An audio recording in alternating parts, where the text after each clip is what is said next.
Comunicad. Descubre todo lo que hay detrás de los grandes comunicadores y cómo aplicarlo a tu vida diaria con Sonia Varela. Muy buenas, Sonia. Muy buenos días. Buongiorno, principessa. Buongiorno, principessa. Buongiorno, principessa. Buongiorno, principessa! Buongiorno, principessa. Stanotte l'ho sognata tutta la notte. Andavo al cinema.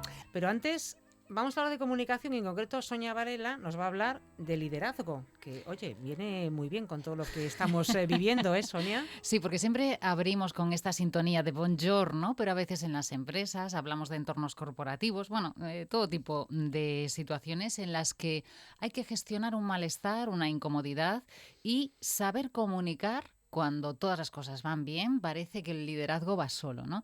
¿Qué ocurre cuando las cosas no van tan bien o hay situaciones de crisis, malestar, incertidumbre, que la vida por definición pues es cambio continuo, ¿no?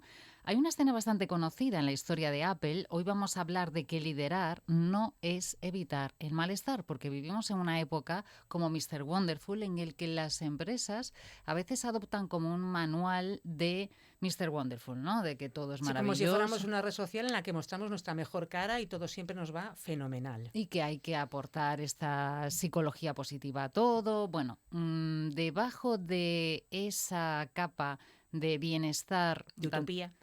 Sí, porque es una... Quizás hasta no es demasiado inteligente por parte de las corporaciones hacer la similitud entre que parezcas estar contento con estar contento y vinculado a los objetivos de la empresa, ¿no?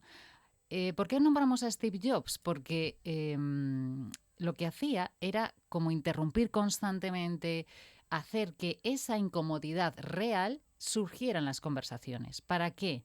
Para escuchar este liderazgo como si fuera un factor diferencial, la escucha, que quedase inequívocamente explicado su punto de vista para que después el equipo supiera la dirección. En realidad, la capacidad de sostener conversaciones incómodas, que haya tensión. La tensión en una reunión, en una conversación, no es un elemento a eliminar, porque hay una discrepancia, una discusión en el sentido literal, y tendremos que hacerlo sin perder claridad, sin perder foco, sin perder esa dirección por parte del que es líder, pero escuchando, porque evidentemente no podemos saberlo todo, ¿no? El problema nunca es la tensión. El problema en la mayoría de las organizaciones es no saber qué hacer cuando esa tensión aparece. En el trabajo con líderes y organizaciones veo constantemente esto, ¿no? Como que se evitan esas conversaciones difíciles, se evita tomar decisiones incómodos, se evita incomodar a personas. Sobre todo es muy curioso porque se protege a aquel que da problemas, ¿no? Entonces, intentas buscar la complicidad en la persona que cede más, que es más tolerante, y al final, ¿qué acabas haciendo? Una discriminación negativa para el que es un buen trabajador. Con lo cual, hay una acumulación de problemas. Lo que no se gestiona hoy se acumula para el futuro. Y esto acumulas una tensión y acumulas, bueno, pues que este patrón no es casual, ¿no? Liderar no es mantener una armonía constante. Es reducir tensiones, es cuidar el clima, evitar estas fricciones, porque cuando se convierte en la prioridad, que todo el mundo esté bien sin afrontar el problema, lo que hacemos es que parezca que está tranquila en superficie y después saltarán los problemas multiplicados en la enésima potencia. Liderar no consiste en evitar ese malestar, sino priorizar, transformar esa situación en una alineación de objetivos. El punto clave no es el malestar, sino qué hacemos con él. Y aquí es donde aparece el bloqueo, ¿no? Una clienta mía que es directora de un equipo de 30 personas, hablamos del sector financiero, y hacen como actualizaciones todos los años, pues si cumples objetivos se te da un beneficio, ¿no? De las 30 personas, 2 de ellas se toma como decisión no actualizar el salario. Esto ha ocurrido hace un par de meses, ¿no? Lleva acumulando esa conversación porque sabe que es una conversación difícil y que, bueno, como que ya está representado este mal comportamiento, entre comillas, con esa no actualización salarial. ¿Qué ocurre? que ambas personas, tanto el asalariado que ve que no le han actualizado, puede deducir, interpretar por qué es, pero no lo tiene claro. Es más, no tiene claro qué se espera de él, lo más relevante, a partir de ahora, ¿no? Ujú. ¿Qué ocurre cuando esta situación objetiva sabes que tienes una persona que está esperando una conversación y tardas 2 meses en afrontarla? Cada vez se acumulan tensiones Claro. por ambas partes, porque ella también Cuanto más se sabe retrase, peor. y ella sabe que debe tener esa conversación, ¿no? ¿Cómo lo hacemos cuando la decisión ya está tomada y claramente, objetivamente es negativa? Le tenemos que dar la oportunidad a esa persona, no a nosotros como líderes, sino a esa persona de explicar qué ha sentido, qué es la incomodidad que le produce. Una vez que se ha explicado, dedicamos el 15% de la conversación a qué ha ocurrido y el 85% del tiempo de presente a futuro. ¿Por qué? Porque si no, esto se convierte en una discusión de reproche o de justificación. ¿Qué ocurre? Que si es un comportamiento, como era en este caso, que iba completamente contrario a la política de la empresa, tú tienes un hecho objetivo por el que explicarle por qué ese comportamiento no tiene lugar en ese lugar de trabajo. Y a partir de entonces, ¿qué es lo que esperas de esa persona? Esa persona probablemente se produjo esa conversación y esa persona no tenía ni idea, no era consciente de que ese comentario, hoy en día, bueno, una persona que lleva mucho tiempo, tiene otra forma de trabajar, las políticas de las empresas también van cambiando, se van haciendo sensibles socialmente y se van adaptando. No todos nos acordamos cuando se fumaba en los sitios. Bueno, un montón de cosas que socialmente estaban aceptadas y que hoy en día las corporaciones tienen mucho cuidado con esto. ¿Por qué esa conversación inició siendo muy incómoda y terminó siendo un alivio para los dos? Porque va enmarcada en el tiempo y en la proporción cuánto hablamos del fallo, del error y cuánto hablamos de lo que se espera de ti. Algunas veces hemos hablado de que las reuniones, al no tener una intención clara, se acaba hablando de todo y uno queda como, tanto el que escucha como el que habla, con dudas de ¿ha llegado mi mensaje? O exactamente qué me quería decir, ¿no?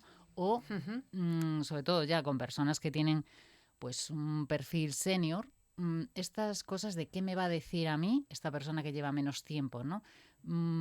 Enmarcar las implicaciones que tiene esa conversación en lo que se espera de ti, no el reproche, porque eso al final hace que se anclen un poco las posiciones, ¿no?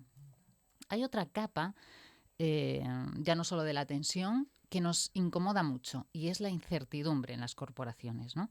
En los entornos complejos, los líderes, claro que no tienen todas las respuestas. Hacer parecer que sí que las tenemos nos quita liderazgo, claramente, ¿no? El problema es no saber comunicar desde esa incertidumbre, porque nosotros, ante un ambiente de no saber qué hacer, es mejor una solución en la que tú no tengas 100% de seguridad que una explicación imperfecta es mejor que la no explicación, porque si no, lo que hacemos es que cada persona, sobre todo cuando hay un grupo, cada persona de forma individual interprete, crea que, ¿no? Los penséis y los que creísteis. Sí, saca sus conclusiones.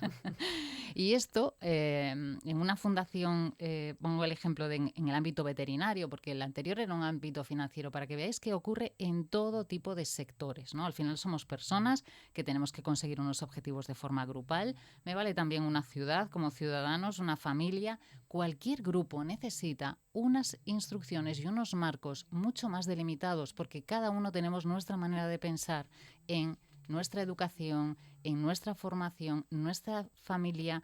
Hay muchas cosas que condicionan nuestra forma de pensar. Cuando actuamos en grupo es muy importante tomarnos el tiempo de contextualizar de qué estamos hablando, ¿no?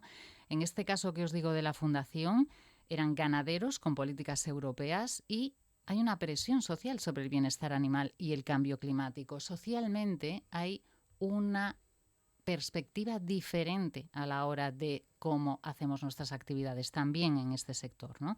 Había quienes defendían el modelo tradicional y quienes exigían esta adaptación por una política comunitaria y demás. Aquí, evitar el conflicto aumenta las posiciones que son individuales, porque tú no ves un criterio común. Hay que someterlo a conversación, ¿no? Dar contexto, explicar esos cambios y, sobre todo, aquí es donde entra el liderazgo, poner dirección en medio de estos intereses claramente distintos. Porque cuando no hay, como dices tú, narrativa, discurso cada uno construye. Y claro, como Ujú. somos humanos, además la construimos en nuestro favor individual, evidentemente. ¿Qué es la comunicación? Es la herramienta que hace que esta capacidad se vuelva una estructura de liderazgo. Si tú empiezas en tu cabeza a estructurar cómo ese malestar lo priorizamos, primero lo ordenamos, después le damos contexto, le damos sentido y, por último, le damos dirección. Si no primero ordenamos, le damos contexto y le damos un sentido para el grupo, lo que hacemos es mal comunicar, ¿no? Que esto en inglés hay una palabra, miscommunication, que es exactamente esto. Se puede comunicar en un sentido o se puede crear mucha más confusión si no establecemos este proceso, ¿no? ¿Qué horizonte se está construyendo? ¿Qué se gana? ¿Qué se pierde? A veces se obvia la información negativa. Eso es comunicar a medias, ¿no? Tendremos que hacer ese plano de escucha muy importante, que no haya, que la persona no sienta que no forma parte de esa decisión o de esos objetivos, ¿no? En contextos tan distintos, financiero, da igual el caso que pongamos encima de la mesa, la mayoría de los líderes no fallan en la decisión, fallan en la conversación, porque el liderazgo no se mide por la ausencia del conflicto. La vida, por definición, es cambio. Las empresas están constantemente cambiando. Si nosotros no ayudamos a que las personas sepan en qué dirección cambiamos y qué es lo que tenemos que hacer para que ese cambio se produzca, entonces esa capacidad nuestra de comunicar hará justo que la mitad, el 50% de mi información no llegue a su destino, porque lo dejaré en manos de la voluntad del que escucha. El verdadero reto, por tanto, no es evitar ese malestar. Donde se juega realmente el liderazgo, no en lo que se decide, sino cómo se sostiene, la forma de decirlo y cómo se comunica esa decisión. A veces, una vez que el contexto está determinado, necesitamos una dirección clara, un guía, como el caso que se pone siempre de Steve Jobs, ¿no? Nunca evitaba una diferencia, nunca evitaba. También lo hacía Obama, ¿no? Cuando había críticas negativas, directas, él siempre afrontaba esa conversación y lo convertía en una oportunidad. Porque si alguien tienes la suerte de que te critique, en directo, en tiempo real, puedes explicar tu posición al respecto. Si obvias todas las partes negativas y obvias la resistencia, lo único que estás haciendo es, como digo el 50%, pero a veces es más, ¿no? Sí.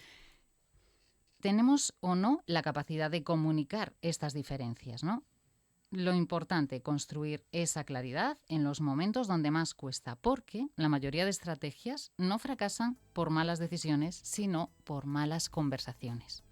Pues desde luego que muy interesante. Volvemos a encontrarnos dentro de 15 días, Sonia. ¡Feliz semana!